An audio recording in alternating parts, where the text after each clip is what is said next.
how to keep your PS4 running good. We're gonna show you guys how to clean it. If you don't clean it, it's gonna start overheating and then the fan's gonna come on all the time and get loud. So here's how you clean it. All right, so you can see all the dust inside there. We're gonna try to get all that out.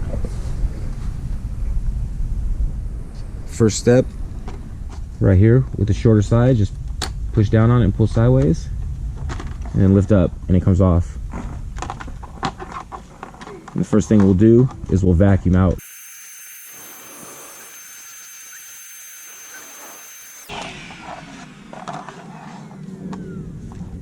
Okay, now we'll get the air, and we'll blow air through this thing.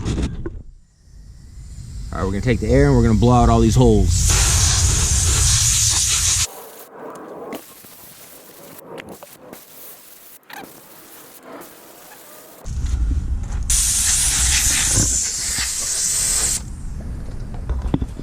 And that's how you clean out a PlayStation 4. Keep the dust out of it, it'll run forever. Afterwards. Remember what it looked like before?